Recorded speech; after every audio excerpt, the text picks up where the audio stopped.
Semangat pagi Indonesia, semangat pagi sahabat Erlangga dimanapun berada. Nah, jumpa lagi di Erlangga Classroom. Erlangga Classroom ini adalah persembahan dari penerbit Erlangga untuk menemani sahabat Erlangga belajar di rumah. Nah, sahabat Erlangga, di masa pandemi ini mari kita tetap menjaga protokol kesehatan seperti memakai masker, menjaga jarak, mencuci tangan, dan menghindari kerumunan. Di sesi kali ini bertemu lagi dengan Pak Guru Eri Krisna. Kita akan belajar tentang materi kelas 4 Bahasa Indonesia dengan topik teks fiksi. Seperti apa dan bagaimana teks fiksi itu kita akan belajar bersama ya. Nah, sahabat Erlangga, di tengah-tengah kita belajar, nanti jika ada pertanyaan jangan lupa untuk menulis di kolom komentar. Ayo kita simak materinya. Ya, hari ini kita akan belajar tentang teks fiksi beserta unsur-unsurnya. Apa yang dimaksud dengan teks fiksi dan apa saja yang termasuk dalam unsur-unsur teks fiksi, kita akan pelajari bersama. Ya, teks fiksi itu adalah teks yang berisi rekaan atau hayalan yang tidak berdasarkan kenyataan. Jadi rekaan atau hayalan ini bisa juga dikenal dengan imajinasi. Jadi ketika anak-anak membaca teks yang di dalamnya ada imajinasi atau hayalan atau rekaan, itu termasuk ke dalam teks fiksi. Kira-kira anak-anak sudah pernah membaca yang termasuk teks fiksi? Apa saja yang termasuk teks fiksi? Ya, kita akan membahas ini, apa yang termasuk teks fiksi. Yang pertama itu adalah cerpen. Cerpen sendiri itu merupakan akronim dari cerita pendek yang berisi cerita tokoh pada satu kejadian. Jadi biasanya cerita pendek ini anak-anak itu bisa habis dibaca dalam satu kali duduk. Nah, ceritanya langsung selesai. Jadi menceritakan tokoh dan langsung pada ending dari sebuah cerita itu. Nah, cerpen biasa bisa sahabat Erlangga temukan di majalah atau koran-koran pada edisi hari-hari tertentu. Biasanya pada beberapa koran itu di hari Minggu ada beberapa cerpen yang dimuat. Yang kedua itu adalah mite. Mite ini adalah cerita yang mempunyai latar belakang sejarah. Dipercaya oleh masyarakat sebagai cerita yang benar-benar terjadi atau dianggap suci. Nah, mite ini biasanya itu berupa cerita-cerita yang berkaitan dengan mitos. Mitos yang ada di suatu daerah atau lingkungan tertentu. Nah, di rumah coba anak-anak cari bersama orang tua cerita-cerita apa saja yang ada di lingkunganmu yang masuk ke dalam mite. Kemudian yang ketiga, itu ada legenda. Legenda ini adalah cerita rakyat pada zaman dahulu yang ada hubungannya dengan peristiwa sejarah. Biasanya suatu peristiwa sejarah dikaitkan dengan cerita-cerita rakyat ataupun sebaliknya. Ada beberapa cerita rakyat yang bisa dikaitkan dengan peristiwa sejarah. Yang keempat itu ada fabel. Fabel ini adalah cerita yang menggambarkan watak manusia yang tokohnya diperankan oleh hewan. Pak Guru yakin anak-anak pernah atau sering menemukan cerita-cerita yang termasuk ke dalam fabel. Misal, cerita si kancil. Jadi di dalam cerita si kancil, itu adalah tokoh kancil, itu bisa berbicara dengan hewan-hewan lainnya seperti layaknya bahasa manusia. Seperti itu adalah contoh dari cerita fabel. Kemudian ada yang kelima itu adalah novel. Novel ini itu adalah cerita rekaan yang berisi rangkaian peristiwa kehidupan seseorang beserta orang-orang yang berada di sekelilingnya. Biasanya novel itu tersusun dalam sebuah buku dan cukup tebal. Nah, bagi anak-anak yang suka membaca novel seperti misalnya Harry Potter itu masuk ke dalam salah satu jenis novel. Di Indonesia banyak sekali tokoh-tokoh atau orang-orang yang menghasilkan novel-novel bagus. Anak-anak bisa temukan beberapa contohnya. Dan yang terakhir itu adalah saga. Saga ini adalah cerita rakyat yang bersifat legendaris tentang kepahlawanan atau petualangan yang mengagumkan. Nah, ini ceritanya tentang pahlawan atau petualangan. Bagi anak-anak yang suka bertualang, itu silakan anak-anak cari beberapa contoh saga yang ada. Nah, saga ini bisa juga dikenal dengan cerita Panji, ya. Nah, di dalam unsur-unsur teks fiksi itu ada beberapa.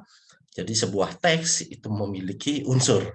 Nah, hari ini kita akan belajar tentang unsur-unsur yang ada di dalam teks fiksi. Itu yang pertama itu adalah ada tema. Jadi di dalam sebuah teks fiksi ada tema. Apa itu tema? Nanti kita akan bahas, ya. Yang kedua itu adalah latar, ada alur, kemudian ada tokoh, dan yang terakhir itu ada amanat. Nah, jadi di dalam sebuah teks fiksi itu setidaknya unsur-unsur ini terkandung di dalamnya. Apa itu tema, apa itu latar, alur, tokoh, dan amanat. Kita simak pada tayangan berikutnya. Yang pertama, tema. Tema ini merupakan dasar cerita atau sesuatu yang menjadi pokok terbentuknya suatu cerita.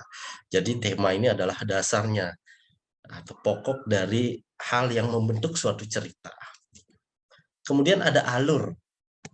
Alur ini berkaitan dengan rangkaian peristiwa atau kejadian yang terdapat dalam suatu cerita.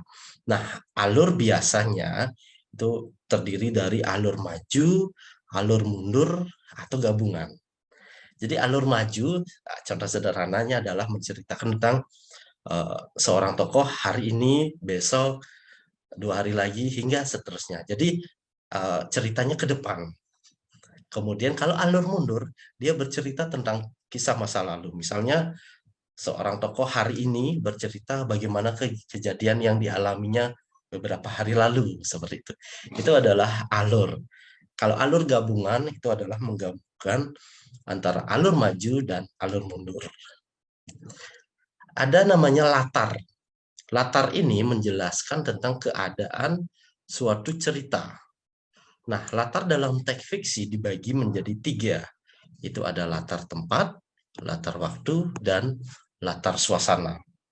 Latar tempat ini berkaitan dengan tempat. Contohnya adalah di desa, di pinggir sungai, di tepi sawah. Jadi ada tempat.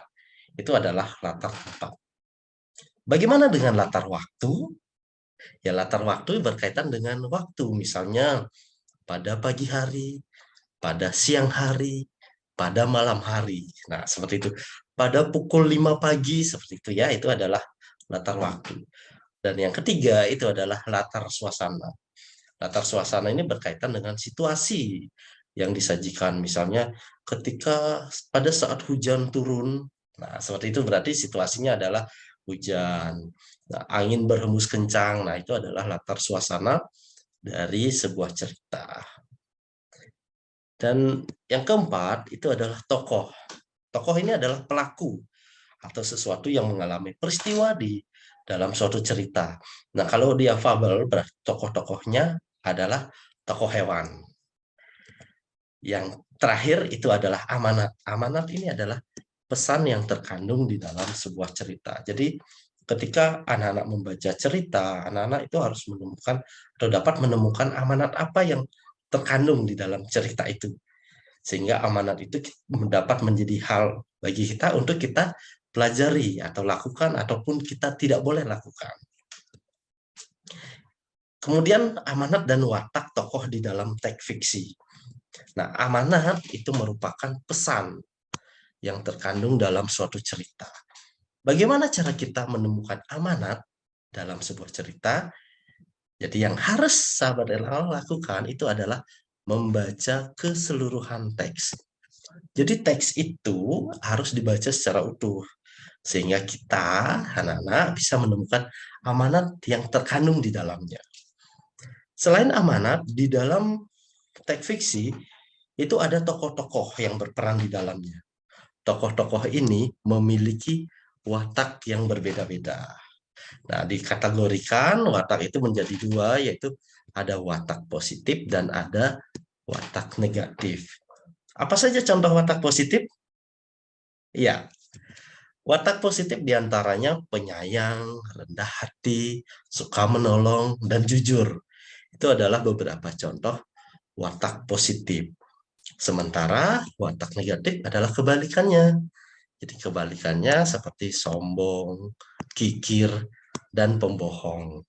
Nah, anak-anak di dalam sebuah cerita, tokoh yang berwatak positif, tokoh yang berwatak negatif itu akan ada untuk membuat cerita itu menjadi lebih menarik. Jadi di sanalah kita bisa mengambil amanatnya, kita bisa mengambil hikmahnya atau pesannya, kita ingin menjadi tokoh dengan watak seperti apa. Seperti itu ya. Sebagai contoh, kita akan menemukan amanat yang disampaikan dalam cuplikan cerita berikut ini. Mari anak-anak kita simak bersama. Ketika ayam-ayam sedang mencari makan di padang rumput, Rubah mengendap-endap di balik semak-semak mendekati kandang ayam. Dalam sekejap, Rubah mencuri telur-telur yang ada di kandang tersebut. Rubah segera berlari menjauh ke tengah hutan. Ketika ayam-ayam selesai makan dan kembali ke kandang, alangkah terkejutnya mereka mendapati seluruh telurnya hilang. Mereka menangis sambil berkeliling di sekitar kandang, berharap menemukan telur-telurnya. Nah, dari cuplikan ini, apa yang menjadi amanat atau hal apa yang mendapat anak ambil? Kita petik hikmahnya. Ya, kita lihat kalau kita menyimak cerita, ada ayam yang sedang mencari rumput, padahal ayam-ayam tersebut memiliki telur. Jadi ayam itu di dalam kandang ada telur. Nah, ketika ayam-ayam ini mencari makan, ada rubah yang mencuri telur-telur. Jadi rubah itu sudah tahu bahwa kondisi kandang itu sedang kosong, tidak ada induk ayam. Ya, amanatnya adalah ya kita harus selalu waspada terhadap lingkungan sekitar. Nah, amanat ini kalau kita bawa anak-anak di dalam kehidupan kita sehari-hari, misalnya ketika anak-anak pergi dari rumah atau meninggalkan rumah, terus di rumahnya sepi, itu diharapkan anak-anak tidak lupa untuk mengunci pintu kamar, ataupun pintu pagar, sehingga orang lain yang bukan dari keluarga itu tidak akan bisa masuk. Nah, seperti itu ya. Jadi itu adalah salah satu bentuk waspada kita terhadap lingkungan sekitar. Jadi kalau kita lihat ayam-ayam ini semua meninggalkan kandang. Mereka tidak ada satupun yang menjaga telur-telur tersebut. Jadi amanatnya adalah kita harus waspada terhadap lingkungan. Nah, sahabat Erlangga, adakah yang menemukan amanat lain? Jika ada, silakan tulis di kolom komentar. Mari kita lanjut. Kita akan belajar tentang tokoh dalam teks fiksi. Setelah tahu amanatnya, kita akan mengenal berbagai jenis tokoh yang ada di dalam teks fiksi. Tokoh itu merupakan salah satu hal penting dalam sebuah teks fiksi. Dalam sebuah teks fiksi bisa terdapat satu tokoh, bisa juga beberapa tokoh. Setiap tokoh memiliki peran atau fungsinya masing-masing dalam satu cerita. Nah, sahabat Erlangga, jadi di dalam sebuah teks fiksi tidak harus ada satu tokoh. Bisa dua, tiga, ataupun beberapa. Nah, setiap tokoh ini dia memiliki peran tersendiri. Sehingga cerita yang ada atau cerita yang kita baca itu menjadi lebih bagus, lebih padu. Berdasarkan perannya, itu di dalam teks fiksi, tokoh dibedakan menjadi tokoh utama dan tokoh tambahan. Nah, dari pengertiannya apa itu tokoh utama? Tokoh utama adalah tokoh yang senantiasa diceritakan sepanjang cerita dan tokoh yang memengaruhi alur. Jadi tokoh ini biasanya diceritakan dari awal sampai akhir. Nah, dia adalah orang yang paling penting di dalam cerita itu. Misalnya ketika cerita si Kancil mengambil ketimun. Jadi tokoh utamanya adalah si Kancil yang diceritakan bagaimana dari awal dia ke kebunnya Pak Tani, seperti itu ya. Nah, tokoh utama juga sering disebut sebagai tokoh sentral. Kemudian tokoh utama itu adalah pelaku utama yang mengalami semua peristiwa di dalam cerita. Tokoh ini biasanya akan muncul mulai dari awal, di tengah cerita, hingga akhir cerita. Tokoh utama anak-anak itu dapat dia berwatak positif, ataupun dia juga bisa berwatak negatif atau tidak baik. Jadi itu, jadi tokoh-tokoh utama tidak selalu dia memiliki watak yang baik. Bisa saja dia tokoh utama tetapi berwatak yang tidak baik. Kemudian tokoh tambahan itu adalah tokoh yang mendampingi tokoh utama dan hanya muncul sesekali di dalam alur konflik. Nah, jadi setelah muncul dia akan pergi begitu saja atau hilang dan muncul di beberapa kejadian berikutnya. Jadi tidak selalu ada di sepanjang cerita. Itu perbedaan dari tokoh utama dan tokoh tambahan. Selain tokoh tadi yang berwatak baik, ada juga berwatak tidak baik. Ini ada istilahnya, yaitu istilahnya tokoh protagonis dan tokoh antagonis. Berdasarkan fungsi, jadi tokoh itu dibedakan menjadi protagonis dan antagonis. Berdasarkan fungsi ya, kalau tadi yang berdasarkan peran, itu ada tokoh utama dan tokoh tambahan. Setiap tokoh utama yang terdapat pada teks fiksi biasanya memiliki dua sifat, yaitu ada yang baik dan ada yang tidak baik. Nah, inilah tokoh yang baik berseteru atau melawan tokoh yang tidak baik, sehingga terjadilah sebuah konflik dalam teks. Nah, dari konflik itu akan muncul penyelesaian. Nah, tokoh yang bersifat baik itu disebut dengan protagonis. Sementara kebalikannya, tokoh yang tidak baik disebut dengan antagonis. Jadi ada dua, berdasarkan fungsinya itu ada tokoh protagonis dan ada tokoh antagonis. Ayo, menurut anak-anak yang merupakan tokoh protagonis dan antagonis dari cuplikan cerita berikut adalah, nah, kita baca bersama dulu ceritanya, ya. Malam itu, Sang Kuryang bertapa. Dengan kesaktiannya, ia mengerahkan para pengawal untuk menyelesaikan pekerjaannya. Dayang Sumbi diam-diam mengintip pekerjaan tersebut.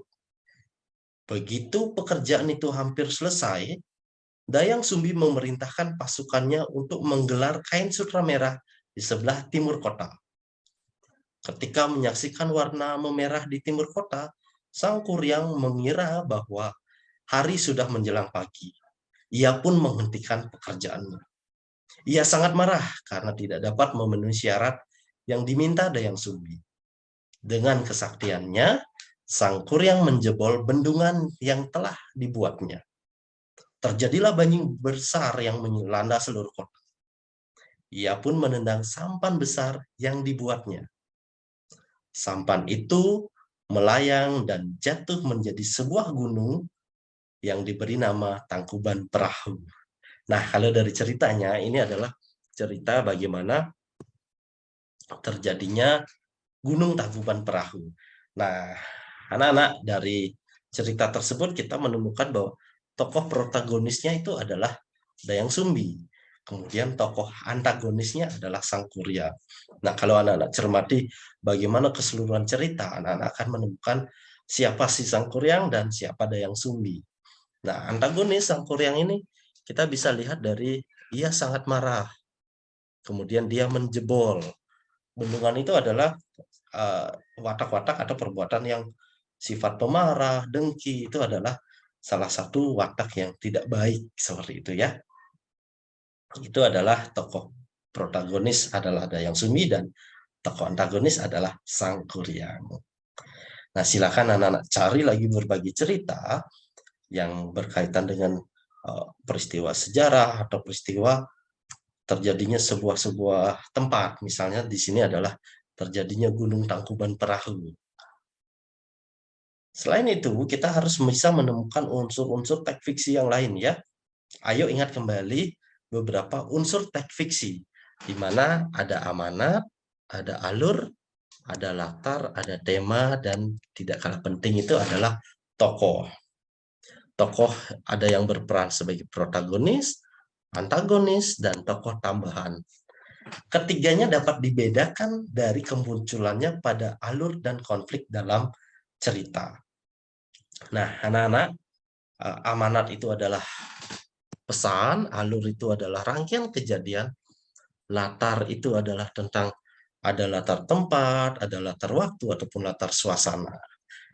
Untuk memperjelasnya, mari kita perhatikan teks fiksi berikut. Kita akan baca bersama, yaitu teks yang berjudul tentang asal mula Bukit Catu. Di pedalaman Pulau Bali, terdapat sebuah desa yang subur. Di sana tinggal sepasang suami istri. Mereka bekerja sebagai petani. Menjelang musim panen, si suami berkata kepada istrinya, "Jika nanti hasil panen kita melimpah, buatlah tumpeng nasi yang besar. Kemudian, undanglah warga untuk makan bersama." Istrinya pun setuju.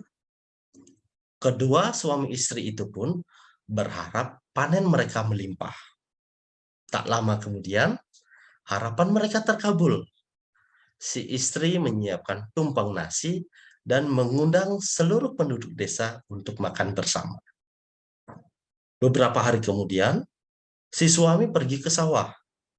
Dalam perjalanan, ia melihat seonggok tanah yang berbentuk seperti catu. Catu adalah alat penakar nasi yang terbuat dari tempurung kelapa. Setelah pulang dari ladang, ia bercerita kepada istrinya. Kemudian, ia mengajukan usul kepada istrinya. "Istriku, bagaimana kalau kita membuat beberapa catu nasi?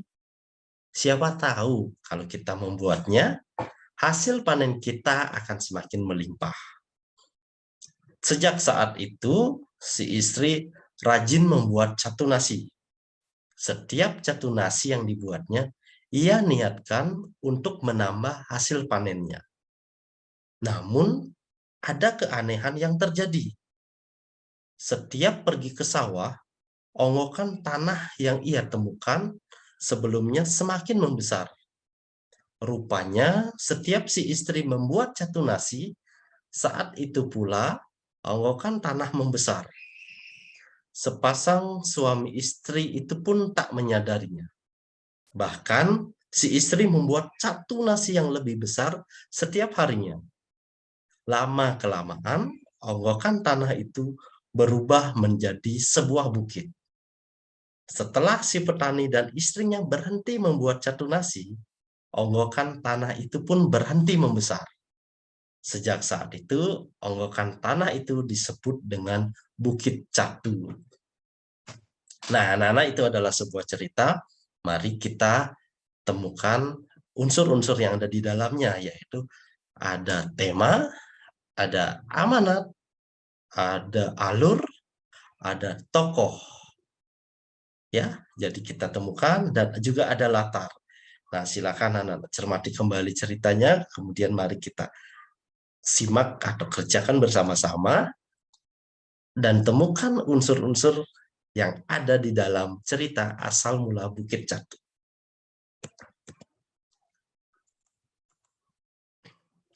Nah, berdasarkan teks tadi, temukanlah apa temanya, kemudian latarnya apa saja, alur yang ada, kemudian tokoh dan amanah. Ya, kira-kira kita mulai dari yang pertama. Judulnya adalah Asal Mula Bukit Catu. Jadi di sana ada sebuah peristiwa. Jadi tema yang bisa kita gunakan itu adalah peristiwa atau fenomena yang ada di sawah. Anak-anak coba mengingat teks tadi, itu adalah bagaimana sebuah fenomena Bukit Catu itu muncul berawal dari seonggok tanah dan membesar. Itu dia akan membesar setiap si istri itu membuat catu. Kemudian dari segi latar, kita sudah bisa melihat atau menebak dengan baik, itu adalah latarnya dari segi latar tempat. Di manakah tempatnya? Ya, tempatnya ada dua, ya. Ada di desa, kemudian ada persawahan. Jadi di awal cerita diceritakan ada sebuah desa, kemudian ada petani dan ada sawah. Jadi ini adalah latar tempat yang digunakan di dalam cerita. Bagaimana dengan alurnya? Nah, tadi sudah disebutkan alur itu ada alur maju dan alur mundur, ataupun ada alur gabungan. dari cerita tadi kira-kira alur yang digunakan adalah, silakan bagi anak-anak yang tahu boleh tulis di kolom komentar ya. Alurnya adalah digunakan alur maju. Itu bagaimana menceritakan terbentuknya Bukit Catu. Jadi berawal dari panen pertama, kemudian panen selanjutnya, hingga setiap hari berikutnya, itu bisa menjadi kata kunci ya. Dan kemudian berikutnya, setiap hari, itu terbentuklah onggokan tanah yang semakin membesar, yang menyerupai Catu. Jadi alur yang digunakan dalam cerita ini adalah alur maju. Terkait dengan tokoh, ya tokoh itu ada tokoh utama dan ada tokoh tambahan. Nah, tokoh utama di dalam cerita asal mula Bukit Catu itu adalah suami dan istrinya, serta ada warga. Nah, warga itu adalah tokoh tambahan yang muncul ketika ada pesta atau perayaan dengan nasi tumpeng. Tapi di sini tokoh utamanya adalah suami dan istri. Ya, warga menjadi tokoh tambahan. Dan yang terakhir itu adalah amanat. Amanat yang disajikan dalam cerita itu adalah rajin, berusaha keras, ikhlas, dan tidak lupa adalah tetap bersyukur. Jadi tokoh suami atau istri dan istri ini selalu bersyukur ketika panennya melimpah. Jadi mereka juga melakukan perayaan berbagi bersama warga-warganya. Nah, anak-anak dari berbagai hal berdasarkan teks fiksi dan unsur-unsurnya itu ada unsur yang namanya tema, latar, alur, tokoh, dan amanat. Nah, bagaimana menemukannya setiap unsur ini? Cara yang paling baik itu adalah anak-anak membaca keseluruhan teks, kemudian latihan. Nah, itu tadi sahabat Erlangga bagaimana kita belajar tentang apa itu teks fiksi dan unsur-unsurnya. Jangan lupa anak-anak latihan di rumah, temukan beberapa teks fiksi seperti cerpen, saga, atau mite. Itu banyak sekali ada di sekitar kita.